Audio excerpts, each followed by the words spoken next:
Hey everybody, Modern Day James here, and it's about time we conclude the 100 Expressions Challenge. It was long, it was difficult, I may have developed carpal tunnel, I don't know yet. Behind me is a few of my favorites that I drew throughout the challenge.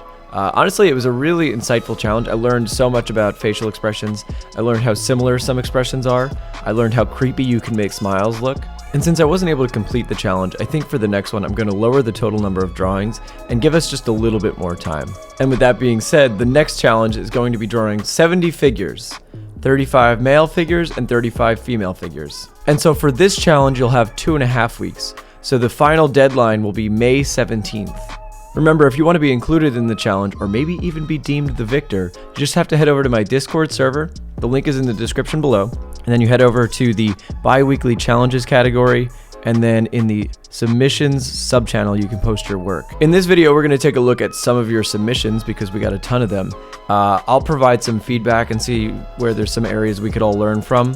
And then we'll deem a victor. And that victor will be awarded the Year 1 bundle pack from my Gumroad. When I decide who the victor is going to be, I'll send that person a message and they'll be able to access it for free. And with that out of the way, let's get started talking about our sponsors, because today's video was sponsored by Skillshare.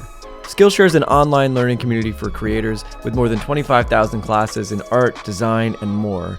Premium membership gives you unlimited access so you can join the classes and communities that are just right for you and your goals. Whether you want to fuel your curiosity, creativity, or even career, Skillshare is the perfect place to keep you learning and thriving in 2019. As you guys know, I've been going through Marco Bucci's classes. I will forever just promote Marco Bucci because he's the best teacher. He just put out this new video series on painting the head. It's a really good one and I highly suggest you check it out. Skillshare is also super affordable, so if you want to get access to Marco Bucci's classes or any other classes, it's less than $10 a month for an annual subscription. So join the more than 7 million creators learning with Skillshare. The first of my 500 subscribers that use the link in the description below will get a 2-month free trial. And this video was also brought to you by my friend Jeffrey Talbot's GeoArtRef. It's a really great resource for understanding geometry and perspective, so use the link down in the description below to check that out. Alright, so let's take a look at some of these submissions. The first one comes from Pukeo, I believe that's how you pronounce it. And I think there's a few things that we can critique. For one, if you look at the scale of the eyes, it tends to look a little bit too large in a lot of these areas. You know, you have to imagine that the eyes are fitting within the context of the skull, so you don't want to make the eyes too big. I think that's something that people tend to do. Another issue that I kind of see is you're not really following the lighting too much in a lot of instances. For example, you have this outline here on the upper lip that's sort of bordering the top edge of the lip, but that edge is actually typically in highlight. I tend to think of it like this. Right, if we have the lips as two planes butted up against each other, this top or this bottom plane is going to be in shadow. It doesn't make too much sense to have this contour edge here, to have that as a really thick line, especially since it's just going to be catching that light. The next thing is you're missing some of the neck anatomy, especially in something like this where you've just sort of indicated it as a cylinder. There's a lot of muscles that are going through here. For one, you have the sternocleidomastoid, which goes from the back of the neck down, and that goes from the back of the neck, attaching at the mastoid process here in the clavicle, and then at the sternum. And I've looked at these reference photos, so I know that you could definitely see those in there. And then, so you have sternocleidomastoid, and then behind that is the trapezius, which is going from the back all the way up to the neck, or up to the back of the head, excuse me. And then you'll have a little bit of trachea / mylohyoid going from here to the chin. And in general, I don't think her neck was this wide. It was definitely a little bit thinner, maybe not that much, but definitely a little bit thinner. And yeah, you don't want to avoid that. Because you see it here as well, right? You see this line is just kind of sloping down, but that's ignoring the context of sternocleidomastoid, trapezius, mylohyoid. Another thing that tends to bother me, although you didn't do it here, which is nice, a lot of people make this really hard edge underneath the jaw. And I like to think about drawing lines as placing in shadows. So if you're just placing in shadows, it doesn't always make sense to have such a really dark line where there's not a very large shadow being cast. So doing something like you did here, where the line work is a little bit more sparse, is always a good choice. Or I shouldn't say always, but it's oftentimes a good choice. Yeah, and I think a lot of other issues that I take with it come from the values, right? There's certain areas, like I said, the top lip should probably be in shadow in a lot of instances. This bottom edge on the bottom eyelid, again, if we look at the forms of the eyeball,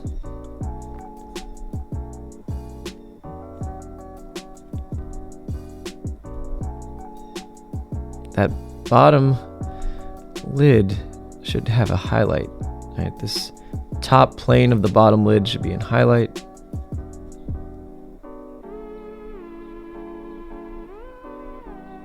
This connects there. So this will be in shadow, that bottom plane of the top lid. And then this top plane of the bottom lid, well, that's going to be in highlight. And then that front plane might be in shadow a bit more. So when you use this really harsh line on the bottom edge, it doesn't make much sense, and it seems to violate the form, and it really kind of makes it feel unrealistic. All right, next up is Jacob. And I think the biggest thing for you, Jacob, to learn from is grouping your values together. So I pulled up an Ian McKegg sketch because I think it's the best example of this.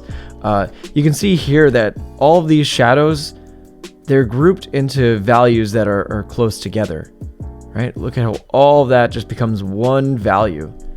And we should try to do the same when we're drawing, you know.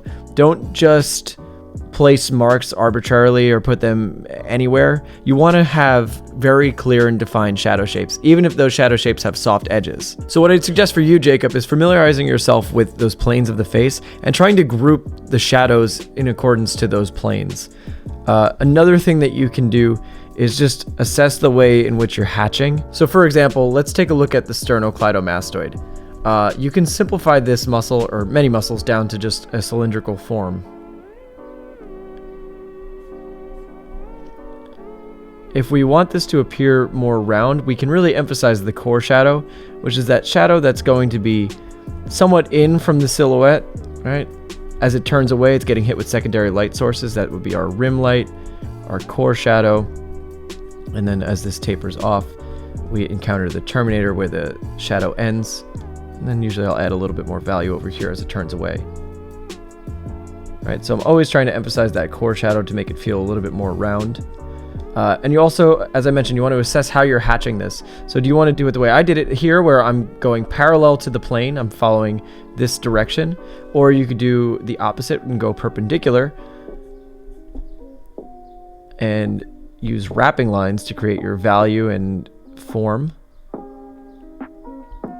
That's up to you. There's an infinite way of assessing this and creating value in your sketches. So you want to make sure that some of your rounded shapes have soft edges. A way that you could do that with something like the nasolabial fold here is just by feathering in that line as opposed to just treating it as one solid line.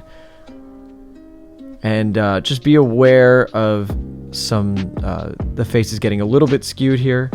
You want to make sure if the head is tilted that everything is following that axis. All right, next up is Maddie. Thanks, Maddie, for submitting your work. And I think for you, the same thing. I want to see more anatomy in your work. So, for example, we have the sternocleidomastoid here and the trapezius behind it. Let me draw that form out really fast.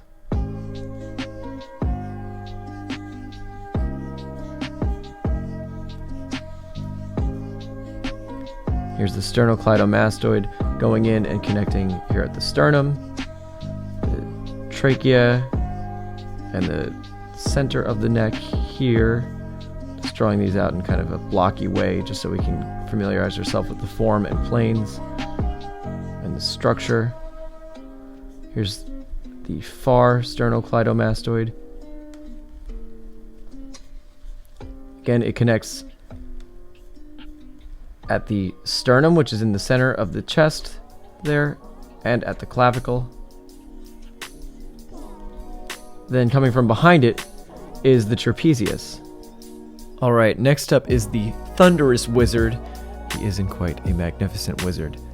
There's a few critiques here. I actually like a lot of the brushwork that you're doing. I think we can make the light source a little bit more obvious, as I was mentioning earlier. Just be aware of some of those shapes. You see how here the proportions change drastically on that one. And then, just as I mentioned earlier, you don't want to use lines where there's, imagine them as placing in shapes of shadow. It doesn't make much sense to have this line here going on the outer part of that chin. If we make that a very hard edge for a moment, the form of the chin is something like this. This sort of extruded trapezoid form. And the underside here is what's in shadow.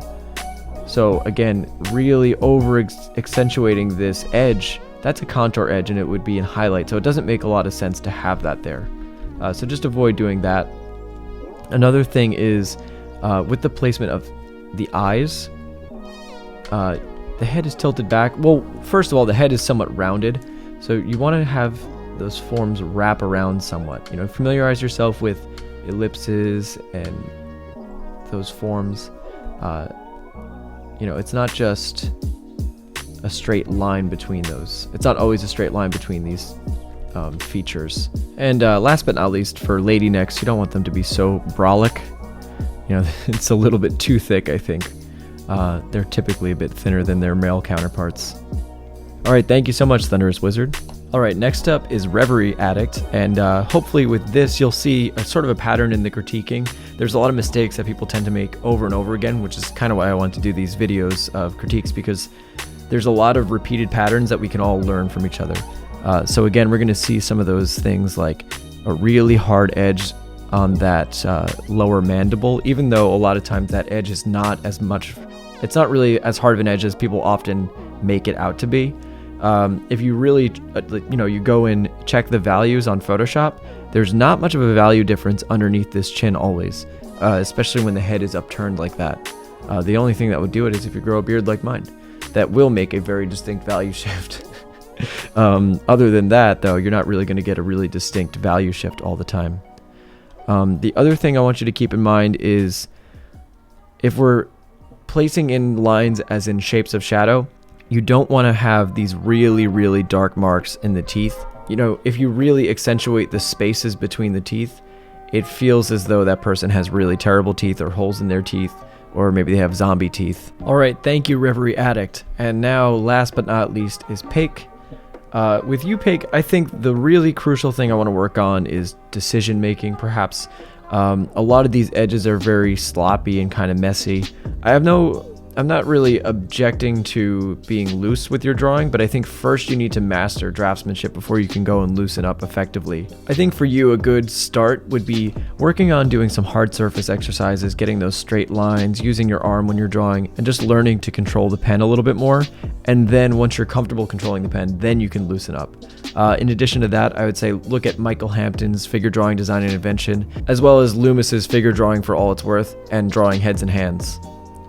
Alright, I guess there's nothing left to do but decide who the winner of this challenge is. Drumroll, please. The winner of the first Modern Day James challenge is Dochachi. I'm not always partial to anime, but I thought Dochachi did a really good job of capturing all the emotions. And not only that, you did a ton of them. It was great. You really kept up the work. And I'm super impressed. So Dochachi, you will be receiving the Year 1 bundle pack from Gumroad, or if for whatever reason you have that, I'll send you something else. Thank you guys so much for all your contributions and making this challenge really exciting. I hope you all learned something from it, and I hope you learned something from this critique video. On that note, I look forward to your submissions for the next challenge. And remember, if you enjoyed that video, please like and subscribe with notifications on, and consider supporting us on Patreon. We have many great options, from discounts to premium tutorials, group lessons, and one-on-one lessons. And be sure to check out my podcast over at youtube.com/moderndaypodcast. We have many great artists, musicians, and just some generally creative people. All right, thank you guys.